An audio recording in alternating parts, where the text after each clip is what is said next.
How far would you go for your dream? I'm Larissa Alexis from Maximo TV, and we're here at the premiere of Two Dudes in a Dream at the Hollywood ArcLight Theater.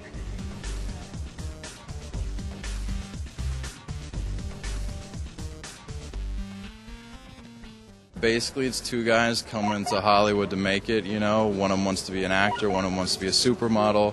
The twist is the supermodel is a short, fat guy who actually makes it overnight while the good-looking actor struggles. We just kind of make fun of Hollywood, you know, the whole club scene, being an actor, getting an agent, models, parties, doing coke, etc., things like that. Cliche Hollywood stuff.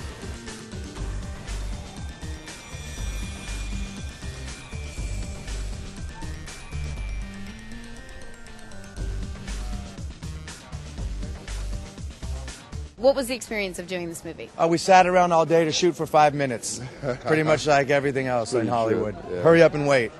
No, my friends Brian and Jordan did this movie, who I met through Andy Malinakis, who I just saw walk up over there, and they wanted us to come play. We have a rap duo in real life called Dirt Nasty and Andre Legacy, so they wanted us to play those characters in the movie at a nightclub. So we are playing those characters in the movie for a brief scene. And here we are to see it. And as soon as our scene is over, we're leaving. And we're walking right out. This movie sucks and we're out of here. Yeah. Is that rude? You know, I make fun of Brian so much because this is the first movie we did together, and I thought he was a jerk. And I was like, oh, I'll just do it. It's a job. I knew Cole. And I never thought I'd see him again. And then in reshoots, he was like loosening up and whatever. And since then we've become best friends. And I still make fun of him because when he was asking for my number to tell me about the cast party, he was like, oh, I don't usually ask for girls' numbers. They usually beg me to get So I always tell him that story and embarrass him. I'm playing the extra coordinator where I'm like trying to get all the extras to get excited and run in fear because it's like a monster scene, and I'm making them sweat, and I'm running around with the megaphone, chasing them, making them run around, and they're doing all this for hardly no money. So it's just really funny. This movie is a comedy based off of the Hollywood, if you will, the Hollywood chase, where so many people from around the world come and try to experience the Hollywood lifestyle, becoming what they think is the success ideal of fame, fortune, exposure to TMZ, and I guess I believe that my character here has a twist because he's still trying to find himself, and at the same time, I lead the main actors into a roller coaster experience of the ups and downs of Hollywood. So, explain your character a little bit. Roberto Castillo is a guy from Mexico, and he's in Los Angeles trying to find his way with the new identity of Hollywood. And at the same time, he's trying to understand himself with his culture and expliciting that and knowing where he fits in. So he's just a quirky guy trying to fit into society. There's a lot of interesting names to these characters. Did you have any part in coming up with them? That was all Brian Drolet, who wrote the film. Marcus Shakes a lot. Thomas Price is actually a derivative of Brian's actual name with his middle name, and I think his mom's maiden name or something like that. Cruel Intentions. Yeah. Oh, is that where it's from? Oh, yeah. Oh, yeah? Nice. Before we came out I didn't. Yeah. Well, friend group makes a movie together.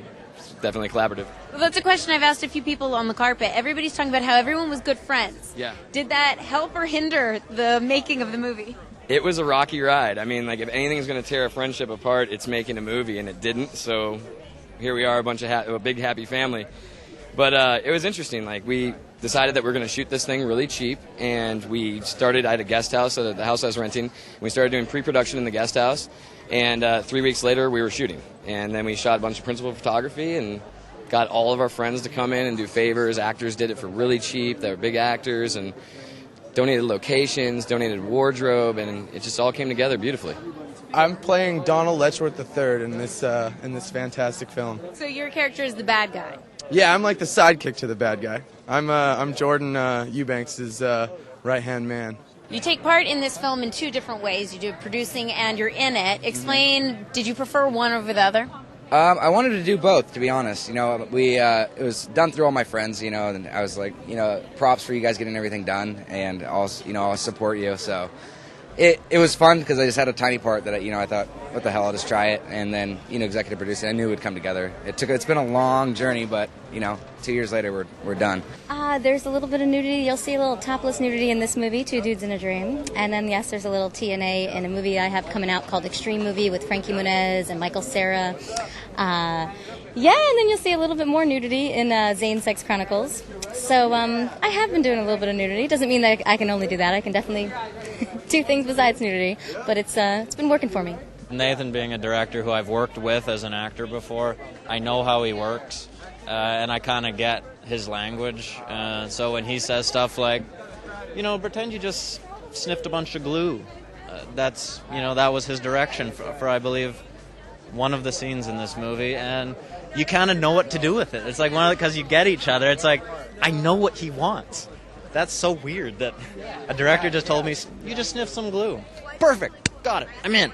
It's okay. No, it works. It's total help. Do you have any projects that are coming out that we can expect? Yes. Night of the Demons. It's a remake of the original film with Shannon Elizabeth, Edward Furlong. We shot in New Orleans, which I love now, and it was really cool. Drax Studios hooked it up. They did everything from Passion of the Christ to Miss Doubtfire to Hannibal, and did our demon mask and everything. So it's 3 hours of demon makeup, but it was real cool, diving into that evil character and stuff. And then that comes out in Halloween time. So you've been on CSI, you've been in Coach Carter. These are some dramatic roles. Are you looking for anything in the way of comedy? Comedy, yes. Acting is 75% comedy, so I'm definitely looking for that.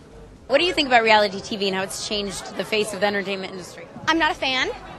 I hate it. This is why. Because it's taking time slots of good shows that actors could be doing.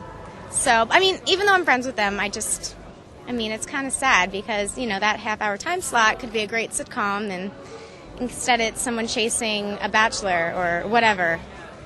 But I'm not for it. I'm here to have a good time. Here's the movie. I'm excited. And what goes into this outfit? Because I love it. Thank you. It's actually Guess, and then I have the bright red to stand out a bit. I like to be a little different. So you're going to be in the new movie Bring It On with Christina Milian. Explain that to us a little bit. Tell us about it. It was the best experience ever. I loved doing Bring It On. Christina Milian is wonderful. All the other cast of the girls are awesome. I played the mean girl in it, so it was really fun. And I'm the bratty, best cheerleader ever girl, and it was just really fun to play. And you have to check it out. It's an exciting time for you. You've got a big movie in the works, and how's that going? No, it's great. It's coming out May 15, Angels and Demons, so watch it. Yeah. Who designed your outfit? My friend, my stylist, Jasmine from Licari. She's really good. And what goes into deciding what you're going to wear? After me being frantic and being like, oh my God, what do I wear? It just kind of works out. I just like it to be edgy and different, and I don't like to look like other people. I don't think I've ever been dumped. Okay, that's great. I don't think. Okay, cool. Yeah. I've probably been mean though on the other end of it. I've probably broken up with people and not been nice about it. Okay. Which I'm not proud of, but. Talk about your music a little bit. Okay, well, I'm really excited to say I'm releasing my first music video, which was shot last year, but it was re-edited, and we're, putting it out February 25th. I have a big release party for it, which you guys are invited to, and it's going to be wonderful. But my music is a mixture of rapping and singing. I grew up playing the violin since I was 9 years old, and basically there's a lot to expect. There's another video that will follow soon after called Sexy Beast, and it's a very dance-style song. Britney Spears, Lady Gaga with Missy Elliott, I guess, would be the best way I can describe it. And just a lot to expect from me. I turned down another record deal, and I'm staying independent. Thanks for watching Maximo TV. I'm Larissa Alexis, and we will see you next time.